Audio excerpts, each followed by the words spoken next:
bouteille d'eau du robinet en bouteille, est-ce qu'il y a une différence pour le corps Oui, humain? il y a une différence. En fait, il faut savoir qu'il y a des avantages et des inconvénients. L'eau du robinet, c'est intéressant parce que c'est gratuit. Par contre, résidus d'hormones, résidus de médicaments, résidus de pesticides probables, chlore aussi, évidemment, que ce soit par l'usine de filtration comme telle ou par le réseau d'aqueduc, donc métaux lourds. Vieillissant, whatever. Oui, c'est ça. Donc, il y a des inconvénients à ce niveau-là.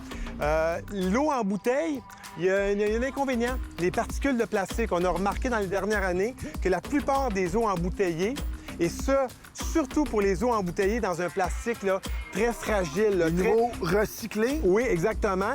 Donc, on a retrouvé des particules de plastique en suspension dans l'eau. Donc, c'est pas très rassurant à ce niveau-là. Il faut faire attention aussi, la chaleur va affecter le plastique qui contient l'eau du contenant. Ça peut aussi transférer certaines molécules dans l'eau. OK.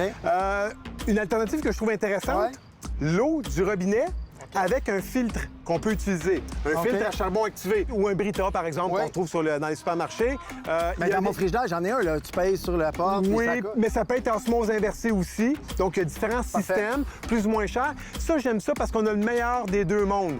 On a une eau qui vient du robinet, très peu dispendieuse. On la filtre et le filtre est quand même assez intéressant là, dans les specs de filtration. Là. Oui, assez efficace. Et moi, c'est l'eau que j'utilise chez moi. Et puis, honnêtement, l'eau, elle est super bonne au goût. En fait, elle goûte à rien. C'est ça qu'on cherche. C'est ça que c'est supposé, Ouais. hein? Coûter rien. Merci, Martin. Bienvenue, Sylvain.